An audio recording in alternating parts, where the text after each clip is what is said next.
नमस्कार, ग्रामीण महिला विद्यापीठ के एकलव्य चैनल पर आपका स्वागत है। हम कक्षा 10 हिंदी में पाठ 12 स्त्री शिक्षा के विरोधी कुतर्कों का खंडन पढ़ रहे हैं, जिसके लेखक है महावीर प्रसाद द्विवेदी। अब तक हमने पढ़ा था कि जो लोग हैं वे स्त्रियों को पढ़ाना गृह सुख के नाश का कारण मानते हैं, और जो पुराने समय में प्राकृत भाषा में जो बोला जाता था उसको आपड़ और गवार लोगों की भाषा बताई जाती है। उसके विषय में इस तरह की दलीलों का सबसे अधिक प्रभावशाली उत्तर उपेक्षा ही है। इस तरह के जो तर्क दिए जाते हैं उसका उत्तर उपेक्षा के योग्य है। तथापि हम 2-4 बातें लिख देते हैं, लेकिन उस उपेक्षा के कारण हम उसके लिए 2-4 बातें लिख देते हैं। नाटकों में स्त्रियों का प्राकृत बोलना उनके आपड़ होने का प्रमाण नहीं है। जो नाटकों के अंदर स्त्रियों के द्वारा जो प्राकृत भाषा बोली जाती थी वे उनके अनपढ़ होने का प्रमाण नहीं है। अधिक से अधिक इतना ही कहा जा सकता है कि वे संस्कृत ना बोल सकती थी। बस इतना ही हम कह सकते हैं कि उनको संस्कृत बोलना नहीं आता था, लेकिन उनको गंवार की भाषा कहना यह उचित नहीं है। संस्कृत ना बोल सकना ना आपड़ होने का सबूत है और ना गंवार होने का। संस्कृत ना बोल सकना अनपढ़ होने का और गंवार होने का कोई प्रमाण नहीं है। अच्छा, तो उत्तर रामचरित्र में ऋषियों की जो वेदांतवादिनी पत्नियां, वेदांतवादिनी यानी वेदांत दर्शन पर जो ऋषियों की पत्नियां बोलती थी उनसी भाषा कौन सी भाषा बोलती थी, वह कौन सी भाषा बोलती थी? वह भी तो प्राकृत भाषा में उत्तर देती थी। उनकी संस्कृत क्या कोई गंवारी संस्कृत थी? उनके द्वारा जो बोले वाली भाषा थी वे कोई गंवारों की भाषा थी। भवभूति और कालिदास आदि के नाटक जिस जमाने के हैं उस जमाने में शिक्षितों का समस्त समुदाय संस्कृत ही बोलता था। भवभूति और कालिदास के समय में जो नाटक लिखे गए हैं उस जमाने में, उस समय तो लोग क्या करते थे, संस्कृत भाषा को बोलते थे। इसका प्रमाण पहले कोई दे ले तब संस्कृत बोलने वाली स्त्रियों को आपड़ बताने का साहस करें। उस समय के जो लोग हैं उस समय के ये प्रमाण दे ले कि जब प्राकृत भाषा बोलने वाली स्त्रियां अनपढ़ थी तब वे इस बात का आपड़ बताने का साहस करे कि प्राकृत भाषा आपड़ों की भाषा है। इसका क्या सबूत है कि उस जमाने में बोलचाल की भाषा संस्कृत नहीं थी?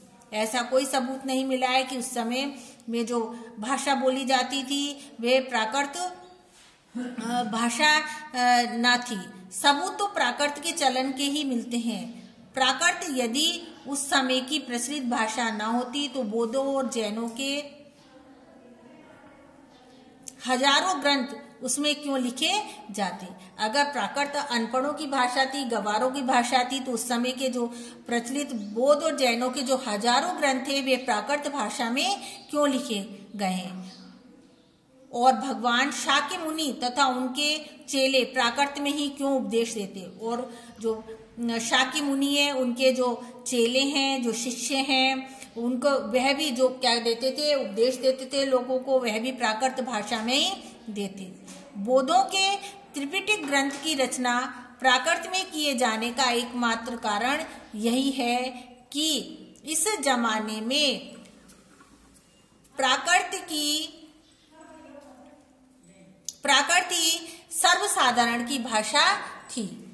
अतः प्राकृत बोलना और लिखना आपड़ और अशिक्षित होने का चिन्ह नहीं है। इसलिए प्राकृत बोलना अनपढ़ और अशिक्षित होने का कोई चिन्ह नहीं है। जिन पंडितों ने गाथा सप्तशती, सेतुबंध महाकाव्य और कुमार पाल चरित्र आदि ग्रंथ प्राकृत में बनाए थे वे यदि आपड़ और गंवार थे तो हिंदी के प्रसिद्ध से भी प्रसिद्ध अखबार का संपादक इस जमाने में आपड़ और गंवारी कहा जा सकता है। अगर उस समय की भाषा को आपड़ और गंवारों की भाषा बताई जाती है तो उस समय जो अखबार का संपादक करने वाले लोग हैं उनकी भाषा भी आपड़ और गंवारों की भाषा ही थी, क्योंकि वे अपने जमाने की प्रचलित भाषा में अखबार लिखता था। क्योंकि वह जो समय में जो अखबार छपते थे वे इस प्राकृत भाषा में ही छपते थे, क्योंकि वही उनकी प्रचलित भाषा थी। हिंदी, बंगला आदि भाषाएं आजकल की प्राकृत हैं। जो हिंदी है, बंगला भाषाएं, वे जो आजकल की भाषाओं में प्राकृत भाषा के अंदर आती है। शोरसेनी, मगधी, महाराष्ट्री और पाली आदि भाषा इस जमाने की हैं। प्राकृत पढ़कर भी उस जमाने के लोग उसी तरह सभ्य और शिक्षित और पंडित हो सकते थे जिस तरह की हिंदी, बंगाली, मराठी आदि भाषाएं पढ़कर इस जमाने में हम हो सकते हैं। फिर प्राकृत बोलना आपड़ होने का सबूत है, ये बात कैसे मानी जा सकती है?